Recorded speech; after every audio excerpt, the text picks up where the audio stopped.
I'm moving out tonight. I've met someone who truly appreciates me. My husband's words pierced through the joyful chatter at our daughter's baby shower. Silence fell over the room like a heavy curtain.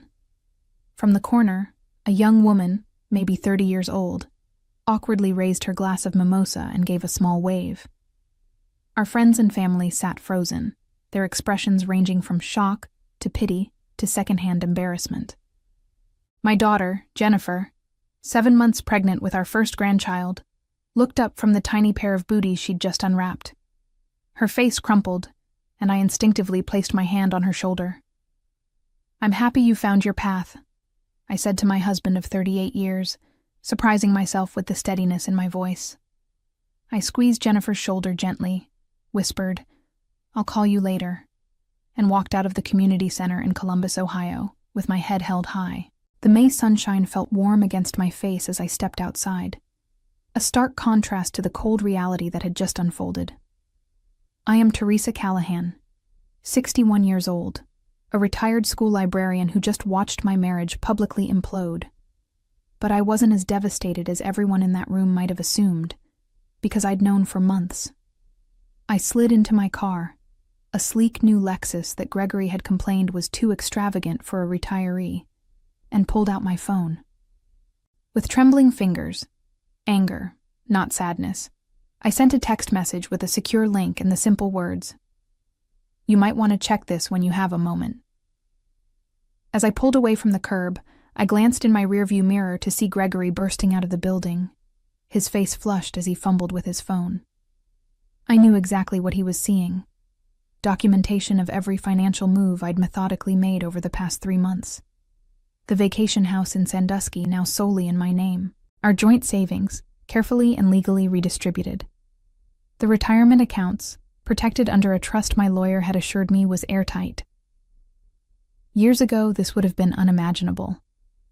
I was the woman who had to ask permission to buy a new dress, who handed over my teacher's paycheck for better management, who believed my husband when he said that financial matters were too complicated for me to understand. But people can change. People can learn. People can prepare. My phone began to ring. Gregory's name flashed on the screen. I declined the call and turned onto the highway, heading toward the luxury apartment I'd secretly leased last month. I first noticed something was wrong last Christmas. We were hosting our traditional family dinner.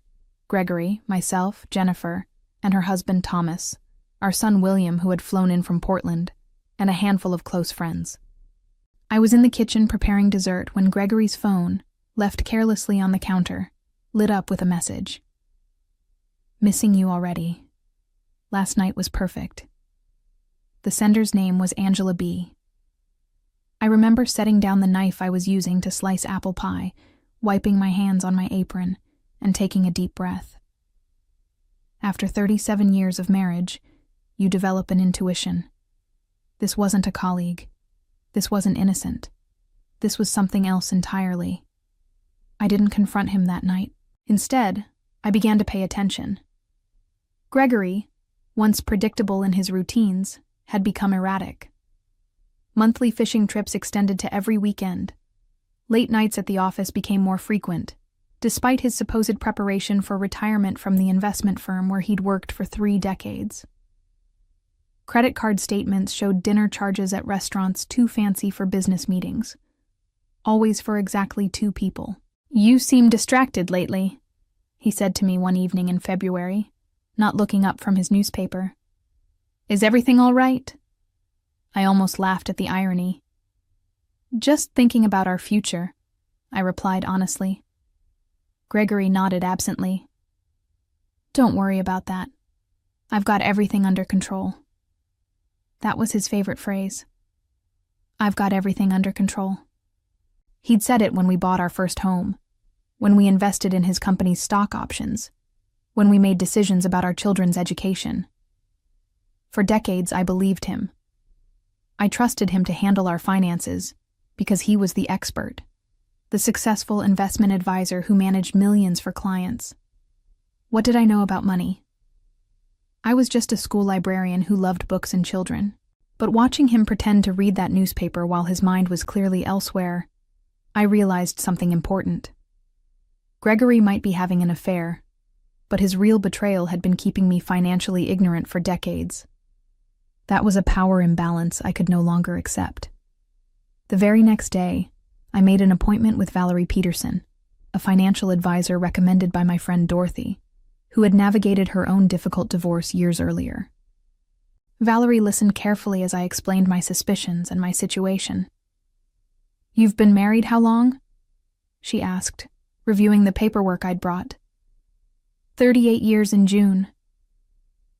"And in all that time, you've never had your own accounts?" I shook my head, feeling a flush of embarrassment. Gregory always said it was more efficient to manage everything together. "Mrs. Callahan, you need a crash course in taking control of your financial life," Valerie had said, pushing her glasses up on her nose. "And you need to move quickly, but carefully." The next month was a blur of appointments, paperwork, and secret financial maneuvers. I met with a lawyer, Elizabeth Winters, who specialized in high-asset divorces. I gathered documents, made copies, and cataloged every asset we owned. I learned that Ohio is an equitable distribution state, meaning that in a divorce, marital property would be divided fairly, though not necessarily equally. "You've contributed to this marriage for nearly 4 decades, Elizabeth explained.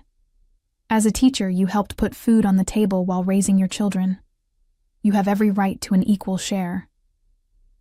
What shocked me was discovering exactly what that share encompassed. Gregory had accumulated significantly more wealth than I'd realized. Beyond our primary residence and vacation home, there were investment properties I hadn't known about, stock portfolios, and retirement accounts with balances that made my eyes widen. "He kept all this from me?" I asked, stunned as I looked at the statement totals. "Financial concealment is unfortunately common," Elizabeth said gently. "But knowledge is power, and now you have both." Armed with this new understanding, I followed my legal team's advice meticulously. I opened my own bank accounts. I began transferring funds from our joint accounts, not all at once, which could look vindictive, but gradually and strategically. I updated beneficiary designations on insurance policies. I secured copies of tax returns, investment statements, and property deeds. And most satisfyingly, I transferred our vacation property in Sandusky, a lakefront cottage that had been my dream home for retirement, into my name alone, a move that was perfectly legal given how the property had been titled. Throughout this process, I maintained a facade of normalcy at home. I prepared Gregory's favorite meals, listened to his stories about work, and nodded sympathetically when he complained about being too busy for our usual Sunday dinners with the kids. I even feigned disappointment when he announced another weekend fishing trip, this time with my full knowledge that fishing meant a boutique hotel in Cincinnati with Angela B. Meanwhile, Jennifer's pregnancy progressed, and she asked if I would help host her baby shower. I threw myself into the planning, grateful for the distraction. We chose a spring garden theme, coordinated games and decorations, and sent invitations to family and friends. Gregory seemed pleased that I was occupied, making it easier for him to slip away unnoticed.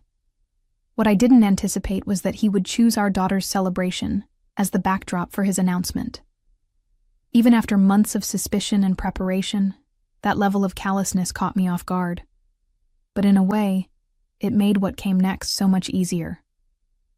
My new apartment was minimalist and modern, nothing like the traditional colonial home Gregory and I had shared for 26 years. Floor-to-ceiling windows offered a stunning view of the Columbus skyline. The furniture was sleek and contemporary, and there wasn't a single floral print or antique in sight. This place represented the new Teresa, someone I was still getting to know. I silenced my phone after Gregory's 7th call and poured myself a glass of the expensive Cabernet I'd purchased with my new credit card. As I sipped, I savored not just the wine, but the silence, and the knowledge that I had finally taken control. The next morning, reality set in. Jennifer called, her voice thick with tears. "Mom, what's happening? Dad came back to the shower after you left, but he wouldn't explain anything. Everyone was asking questions. It was humiliating. "I'm so sorry, sweetheart," I said. "This isn't how I wanted things to go. Are you okay? Is the baby okay?"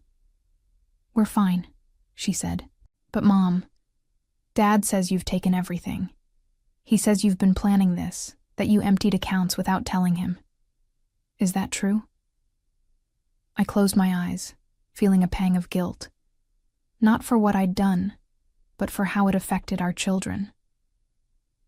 "Jennifer, your father and I need to work through some things. I've protected what's rightfully mine after 38 years of marriage. That's all you need to know right now." "But the baby shower. Why didn't you tell me something was wrong?" "Because it wasn't about me. It was about you and my grandchild. I never imagined your father would choose that moment to announce his decision." After promising to visit her later that week, I hung up and steeled myself for the next call. It came from William, our son. "Mom, what the hell is going on? Dad's completely losing it. He showed up at my hotel room at midnight, ranting about how you've stolen his retirement." "William, please watch your language," I said automatically, the school librarian in me emerging despite everything. "Your father is upset because he's facing consequences he didn't anticipate." "What consequences?" "Mom, he said you transferred the lake house to yourself. That's cold." I felt a flash of anger. Cold? What would you call announcing to our entire social circle that you're leaving your wife for another woman during your pregnant daughter's baby shower? There was a long pause. "Wait, what? Dad didn't tell me that part."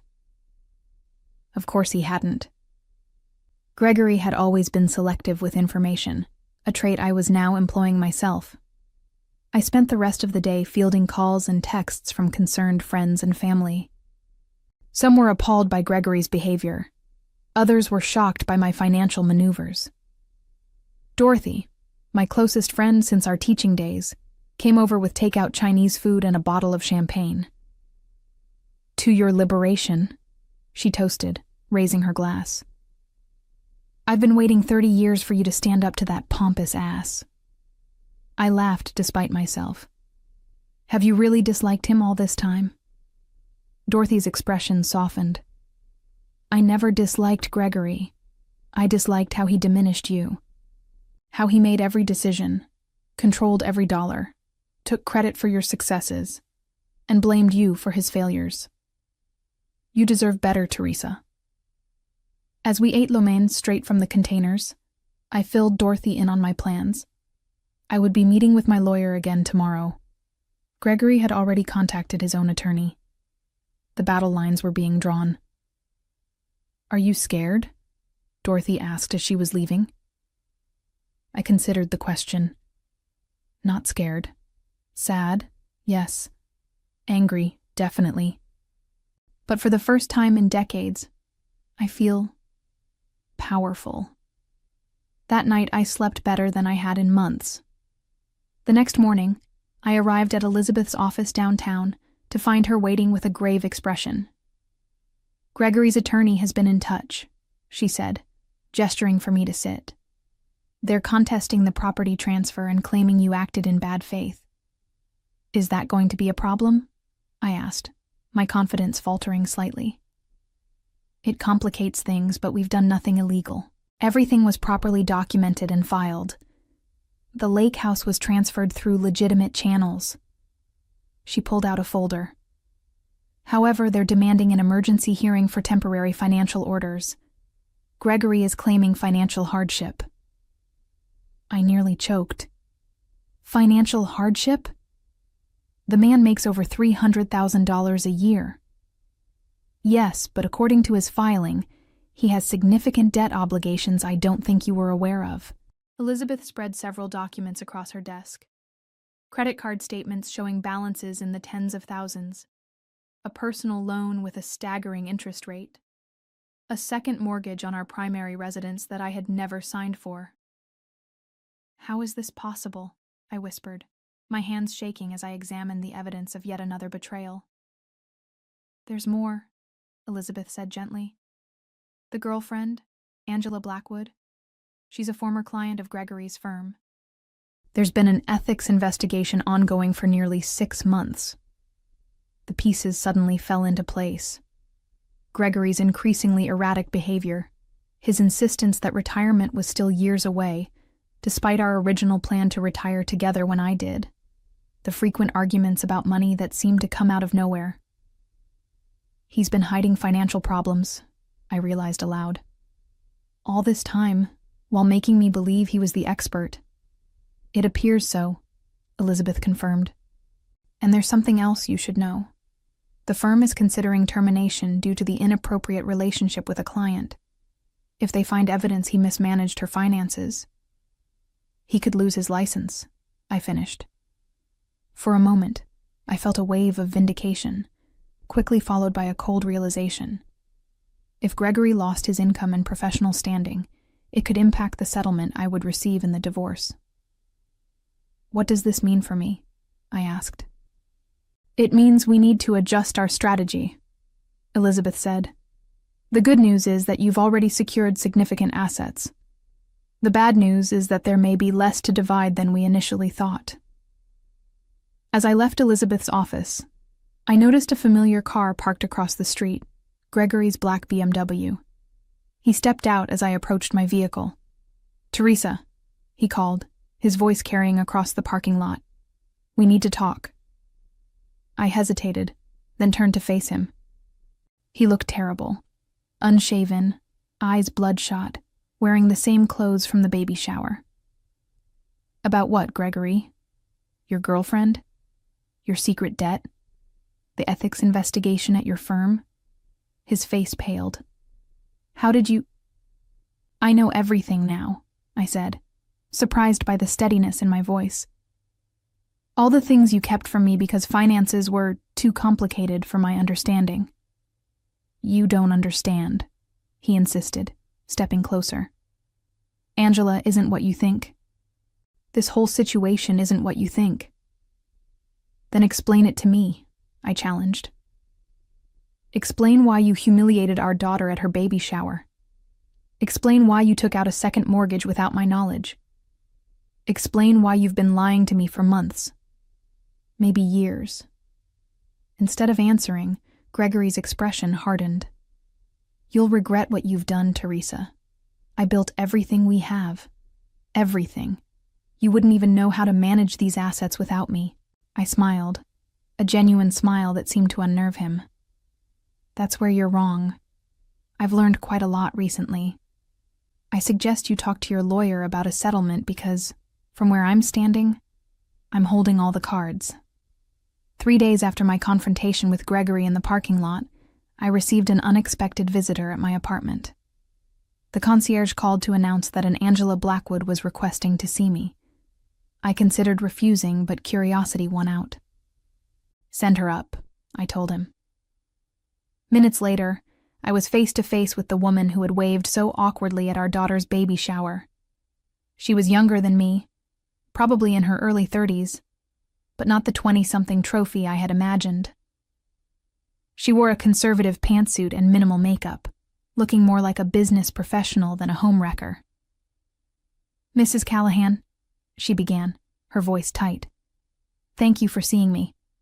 I assume you have something important to say, I replied, not inviting her to sit. Angela took a deep breath. I need to tell you something about Gregory. Something you deserve to know. Against my better judgment, I gestured to the couch. She perched on the edge, clutching her handbag like a shield. I'm not having an affair with your husband, she stated flatly. I never was. I laughed, a sharp sound without humor. You'll forgive me if I don't believe you. You were at my daughter's baby shower, waving when my husband announced he was leaving me for someone who truly appreciates him. I was there because Gregory insisted, she said. He told me it was a business brunch. I had no idea it was a family event until I arrived, and by then it was too awkward to leave. Something in her expression made me pause. Then why the announcement? Why the wave? Angela's eyes filled with tears. because Gregory has been manipulating both of us. I'm not his girlfriend. I'm his victim. For the next hour, Angela told me a story that shook the foundations of everything I thought I knew. She had been Gregory's client at the investment firm, a young widow who inherited a substantial sum after her husband's death. Gregory had been assigned to manage her portfolio, but over time, he began making unauthorized investments, taking excessive fees, and eventually, diverting funds to cover his own mounting debts. When I discovered what he'd done, I threatened to report him, Angela explained. That's when the manipulation started. He convinced me that no one would believe me, that he could make it look like I had authorized everything. He said he had connections that could ruin me professionally. Why are you telling me this now? I asked, still skeptical but increasingly disturbed. Because yesterday, I finally went to the firm's ethics board with proof of what he did. They've launched a formal investigation. Gregory called me last night, threatening me again, and mentioned that you had stolen his money. That's when I realized you might be in danger too. She reached into her bag and pulled out a flash drive. This contains copies of all the documentation, altered statements, forged authorizations, everything. I thought you should have it for your divorce proceedings. After Angela left, I sat stunned in my living room, the flash drive heavy in my palm. I didn't know whether to believe her story, but I knew someone who could help me verify it. I called Valerie, my financial advisor, and arranged to meet her immediately. After reviewing the documents on the drive, she confirmed what Angela had told me. This is serious, Teresa, Valerie said grimly. These aren't just ethical violations, they're potentially criminal. I felt sick. The man I had married, the father of my children, hadn't just betrayed me with another woman. He had committed fraud and potentially ruined lives. And now I had evidence that could send him to prison. That night, as I stared at the city lights from my window, I faced the most difficult decision of my life. What would I do with this information? The following week unfolded like a slow-motion car crash. Gregory's firm placed him on administrative leave pending their investigation. Our divorce proceedings were temporarily stalled as both legal teams processed the new information. Jennifer was hospitalized briefly with stress-induced high blood pressure, putting her at risk for complications with the pregnancy. William flew back to Columbus from Portland, determined to fix things between his parents before the baby arrived. Through it all, I maintained a determined calm, even as I grappled with what to do about Angela's evidence. You have a powerful bargaining chip, Elizabeth advised during our latest meeting. We could use this to negotiate a very favorable settlement. Or I could turn everything over to the authorities, I countered. Let Gregory face the legal consequences of his actions. Elizabeth's expression was neutral. That's certainly an option, but consider how a public scandal and potential criminal case would affect your children, your grandchild, and ultimately, your own financial security. I knew she was right. If Gregory went to prison, there would be no alimony, potentially reduced assets to divide, and a stigma that would affect our entire family. Yet the thought of allowing him to escape accountability for his actions burned within me. The decision was made for me when Angela called again. I've been contacted by 2 more of Gregory's former clients, she said. They've noticed discrepancies in their accounts, too. The firm's internal investigation is expanding. My path became clear. I didn't need to be the one to bring Gregory down. His own actions were already doing that. What I needed was to protect myself, my children, and yes, even Angela and the other victims. I scheduled an emergency meeting with Elizabeth and came with specific demands for our counteroffer to Gregory's settlement proposal. Full ownership of both properties, 70% of all investment accounts, a lump sum alimony payment rather than monthly support, and most importantly, a complete separation from any liability related to Gregory's professional misconduct. He'll never agree to this, Elizabeth warned. He will, I said confidently, because I'm offering him something in return, my silence. The settlement meeting was held in a conference room at Elizabeth's law firm. Gregory arrived with his attorney, a sharp-suited man with an aggressive reputation. I was surprised to see how much Gregory had aged in just 2 weeks. Deep lines etched his face, and his hair seemed grayer. "Mrs. Callahan has reviewed your proposal and has a counteroffer," Elizabeth began, sliding folders across the table. Gregory's attorney skimmed the documents, his eyebrows rising. "This is completely unreasonable," he declared. "Is it?" I asked, speaking directly to Gregory. "Considering what I know about your professional situation, I think it's quite generous." Gregory's face drained of color. "What are you talking about?" "Angela Blackwood came to see me," I said quietly. "She shared some very interesting documentation about your investment practices." "You're bluffing," Gregory's attorney interjected. I turned to Elizabeth, who nodded and produced a thumb drive. "This contains copies of everything we have," she said. "We haven't shared this information with authorities yet, but rest assured, we will if necessary." Gregory and his attorney stepped outside to confer. I could see them through the glass wall of the conference room. Gregory gesticulating wildly, his attorney speaking in urgent, hushed tones. When they returned, Gregory's surrender was evident in his posture. "We'll accept the terms," his attorney announced stiffly. "With one modification. My client requests ongoing visitation rights with his future grandchild." I felt a twinge of unexpected emotion. Despite everything, Gregory was still a father and soon-to-be grandfather. That was something even I wouldn't take away from him. "Agreed," I said, "provided he completes an ethics course and financial counseling." Gregory looked up, surprise flickering across his face. "Why would you stipulate that?" "Because our grandchild deserves a grandfather who understands right from wrong," I replied simply. "Something you seem to have forgotten along the way." 2 hours later, with papers signed and notarized, my 38-year marriage was effectively over. The day Jennifer gave birth to Eliza Grace, Gregory and I sat on opposite sides of the hospital room. Our new reality crystallized in the awkward silence between us.